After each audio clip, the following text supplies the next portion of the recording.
ఆంధ్రప్రదేశ్ ముఖ్యమంత్రి నారా చంద్రబాబు నాయుడు గారు రఘురామకృష్ణరాజు గారికి ఒక బంపర్ ఆఫర్ ఇవ్వబోతున్నారని, ఆయనకి ఒక కీలక పదవిని ఇవ్వబోతున్నారు అంటూ ఒక వార్త ఇప్పుడు సోషల్ మీడియాలో చక్కర్లు కొడుతూ ఉంది. తిరుమల తిరుపతి దేవస్థానం చైర్మన్గా రఘురామకృష్ణరాజు గారికి అవకాశం ఇవ్వబోతున్నారు చంద్రబాబు గారని ఒక వార్త, అలాగే డిప్యూటీ స్పీకర్గా రఘురామకృష్ణరాజు గారికి చంద్రబాబు గారు అవకాశం ఇవ్వబోతున్నారు అంటూ మరో వార్త ఇప్పుడు సోషల్ మీడియాలో చక్కర్లు కొడుతున్న నేపథ్యంలో ఈ అంశం మీద మనం విశ్లేషణ చేసుకునేటువంటి ప్రయత్నం చేద్దాం. ప్రస్తుతం మనతో పాటు ఉన్నారు ప్రముఖ రాజకీయ విశ్లేషకులు, ప్రముఖ సీనియర్ జర్నలిస్ట్ దుర్గా వడ్లమణి గారు. వారితో మాట్లాడదాం. దుర్గా, నమస్తే అండి. నమస్తే. ఆంధ్రప్రదేశ్ ముఖ్యమంత్రి నారా చంద్రబాబు నాయుడు గారు రఘురామకృష్ణరాజు గారికి ఒక బంపర్ ఆఫర్ ఇవ్వబోతున్నట్లుగా, ఆయనకి ఒక కీలకమైనటువంటి పదవిని అప్పచెప్పబోతున్నట్లుగా ఒక వార్త సోషల్ మీడియాలో చక్కర్లు కొడుతూ ఉంది.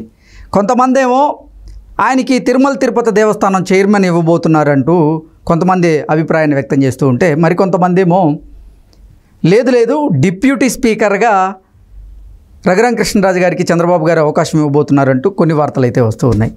అసలు ఏంటి, రఘురామకృష్ణరాజు గారికి చంద్రబాబు గారు ఎటువంటి బంపర్ ఆఫర్ ఇవ్వబోతున్నారు, ఎటువంటి కీలక పదవిని ఆయనకి ఇవ్వబోతున్నారు అంటే ఏం చెప్తారు? అసలు గత 5 ఏళ్లలో మీరు చూసుకుంటే ఒక వ్యక్తి పేరు ప్రజల్లో నానింది అంటే అది రఘురామకృష్ణరాజు గారు. ఇటు రాజకీయ వర్గాల్లో కావచ్చు, అటు ప్రజల్లో కావచ్చు, నిత్యం ఆ పేరు మారుమోగుతూనే ఉంది. దానికి కారణం మంచైనా చెడైనా అంటే అదే ఆయనే బాధ్యత వహించి రచ్చబండ కార్యక్రమం ద్వారా ఆయన వైసీపీని ఎండగట్టారు. చివరి నిమిషం వరకు ఆయన ఏ పార్టీలో చేరతారనే చర్చలో కూడా ఆయన పేరు మారుమోగింది. మొత్తానికి ఆయన తెలుగుదేశం కండువా కప్పుకోవటం, సాపురమా, ఉండియా అక్కడ సందిగ్ధం, అలాగా ఆయన అంటే అంచెలంచెలుగా ఆయన పేరు మారుమోగడమే కాకుండా ఆయన అన్ని కూడా సందిగ్ధంలోనే ఉన్నాయి ఆయన ప్రస్థానంలో. సో ఆ ప్రస్థానం అలా కొనసాగుతూనే ఉంది. ఓ పక్క ఉండిలో నిల్చుని ఆయన ఎమ్మెల్యేగా గెలిచారు, భారీ మెజార్టీ కూడా తెచ్చుకున్నారు, ఒక మంచి పేరున్న వ్యక్తి కూడా ఆయన. మరి అటువంటి వ్యక్తికి ఏది ఇవ్వాలి, ఏ పదవి ఇవ్వాలి, ఏదైతే సముచితం అనే దాంట్లో మొదటి నుంచి మనం వింటున్నాం. 4వ తారీఖు నుంచి ఇప్పటి వరకు ఆయనకి ఏం పదవి వస్తుంది అనేది, మంత్రి పదవి అన్నారు, స్పీకర్ అన్నారు, మళ్ళీ స్పీకర్ గా అయ్యన పాత్రుడి గారికి ఇచ్చారు. అంటే తేల్టం లేదు ఈయన విషయంలో. అంటే మరి ఆయన స్థాయికి తగ్గట్టుగా ఏవి లేవా, లేకపోతే ఏంటి అసలు కారణాలు ప్రజలకు కూడా అర్థం కావట్లే.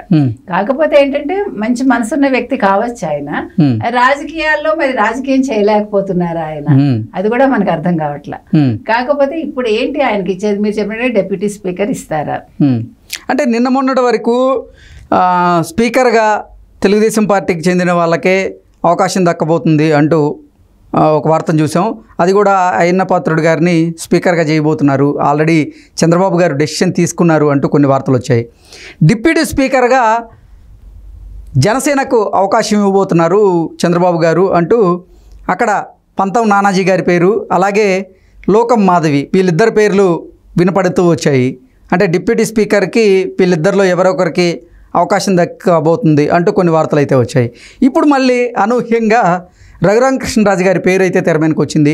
రఘురామకృష్ణరాజు గారికి చంద్రబాబు భారీ ఆఫర్ ఇవ్వబోతున్నారు, డిప్యూటీ స్పీకర్ ఇచ్చే అవకాశం ఉంది, లేదా అసలు ఇవన్నీ కాదు తిరుమల తిరుపతి దేవస్థానం చైర్మన్గా ఆయన్ని నియమించబోతున్నారంటూ కూడా కొన్ని వార్తలు వస్తున్నటువంటి నేపథ్యంలో అసలు వీటన్నింటిలో రఘురామకృష్ణరాజు గారికి ఏ పదవి దక్కబోతోంది, చంద్రబాబు గారు రఘురామకృష్ణరాజు గారికి ఇవ్వబోతున్నటువంటి ఆ ఆఫర్ ఏంటి అంటే ఏం చెప్తారు?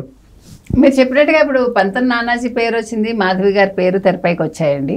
మనం అంటే సమీకరణాలు చూసుకుంటే జనసేన తరఫున మాధవి గారికి వచ్చే అవకాశం కనిపిస్తుంది, మనకు తెలియదు. అంటే జనసేన నుంచి ఇప్పటికే 3 పురుషులు అక్కడ మంత్రులుగా ఉన్నటువంటి నేపథ్యంలో మహిళకి అవకాశం దక్కబోతుంది డిప్యూటీ స్పీకర్గా అంటూ కొన్ని వార్తలు చూసాం మనం. అంటే మనం మొదట్లోనే చెప్పాం, మీకు గుర్తుంటే 4 పోస్టులు వస్తాయి జనసేనకు అన్నాం మనం. అందరూ 3 అన్నారు, కానీ మీరు నేనే 4 చెప్పాం, మీకు గుర్తు. ఎగ్జాక్ట్లీ. సో 4వది మీరు చెప్పి 3 పురుషులకు ఇచ్చారు కాబట్టి ఇప్పుడు ఒక స్త్రీకి ఇస్తారు అని అనుకోవచ్చు మనం. అయితే డిప్యూటీ స్పీకర్ ఆయన స్థాయికి సరిపోతుందా రఘురామకృష్ణరాజు గారికి?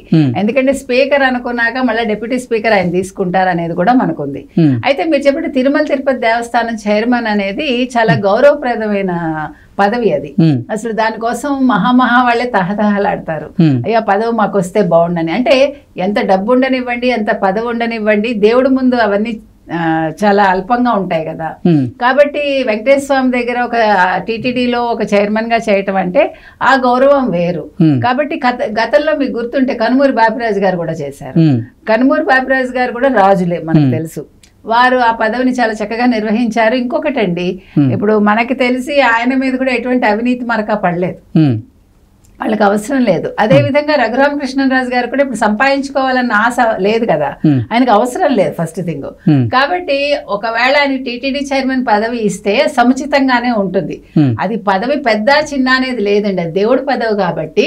అందులో తిరుమల తిరుపతి దేవస్థానం కూడా ఉంది. ఇక్కడ దుర్గారు, తిరుమల తిరుపతి దేవస్థానం చైర్మన్ పదవికి 2 రాజులు ఇప్పుడు పోటీ పడుతున్నట్లుగా కూడా కొన్ని వార్తలు వస్తున్నాయి. మొదటిదేమో అశోక్ గజపతి రాజు గారిని తిరుమల తిరుపతి దేవస్థానానికి చైర్మన్ చేయబోతున్నారని ఒకటైతే, ఇంకొకటేమో రఘురామకృష్ణరాజు గారిని తిరుమల తిరుపతి దేవస్థానం చైర్మన్గా నియమించే అవకాశం ఉందంటూ మరొకటి వస్తుంది. అంటే 2 రాజులు ఇప్పుడు అదే పదవి కోసం పోటీ పడుతున్నట్లుగా మనం భావించవచ్చా? అసలు ఎవరికి ఆ పదవి వరించబోతుంది అంటే ఏం చెప్తారు? ఇప్పుడు అశోక్ గజపతి రాజు గారు అంత ఆస్తికుడు కాదు ఆయన, అంత ఆస్తికుడు కాదు ఆయన. అంటే అంత దేవుడు భక్తి ఉన్న మనిషిలా మనకు కనిపించరు, నెంబర్ 1. నెంబర్ 2, ఆయనకి భాష కూడా కొంచెం కష్టం, తెలుగు అంటే మామూలుగా మనం మాట్లాడుకోవటానికి. మూడో విషయం ఏమిటంటే ఆయన గవర్నర్గా పంపిస్తారనే వార్తలు కూడా వచ్చాయి. ఎగ్జాక్ట్లీ. కాబట్టి మనకి అశోక్ గజపతి రాజు గారికి వచ్చే అవకాశం తక్కువ ఉందండి.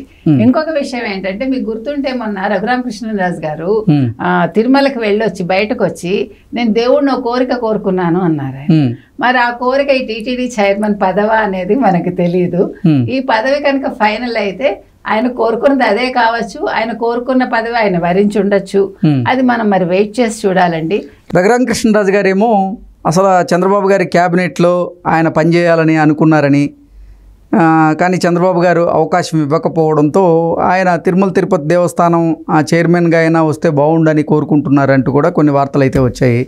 ఇవన్నీ కాదంటే స్పీకర్గా అన్న అవకాశం ఇవ్వండి అంటూ ఆయన అడిగినప్పటికీ స్పీకర్గా ఎప్పటి నుంచో తెలుగుదేశం పార్టీలో కొనసాగుతున్నటువంటి సీనియర్ నాయకుడైనటువంటి అయ్యన్న పాత్రుడు గారికి ఆ స్పీకర్ పదవిని ఇవ్వబోతున్నట్లుగా కొన్ని వార్తలు వస్తున్న నేపథ్యంలో అసలు ఏంటి రఘురామకృష్ణరాజు గారికి ఏదొచ్చే అవకాశం ఉంది అంటూ కూడా ఆయన ఫ్యాన్స్ కూడా ఎంతో ఉత్కంఠగా ఎదురు చూస్తూ ఉన్నారు.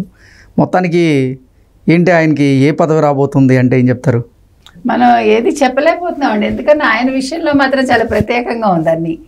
అసలు అప్పుడు బీజేపీలోకి వెళ్తారేమో అని అనుకున్నారు. ఎగ్జాక్ట్లీ. బీజేపీ నుంచి అంటే నర్సాపురం ఎంపీగా భారతీయ జనతా పార్టీ నుంచి కనుక గెలిస్తే ఆయన కేంద్రంలో బీజేపీ కనుక అధికారంలోకి వస్తే కేంద్ర మంత్రి పదవి వచ్చే అవకాశం ఉందంటూ కూడా చాలా మంది ఎనాలిసిస్ చేసుకున్నారు. అప్పట్లో అది జరిగింది, ఎందుకంటే ఆయన కేంద్ర మంత్రి అయితే ఒక రకంగా మన రాష్ట్రానికి మంచిది, ఎందుకంటే ఆయన గట్టిగా మాట్లాడగలరు, మనకి ప్రత్యేక హోదా కాకపోతే నిధులు ఎక్కువ తీసుకురాగలరు, రాష్ట్రానికి కావాల్సినవన్నీ చేయగలరు, విశాఖ ఉక్కు ప్రైవేట్ పరం కాకుండా చూడగలరు, ఇట్లా రైల్వే జోన్ వస్తుంది మనకి, ఇట్లా చాలా అందరూ ఆశించారు.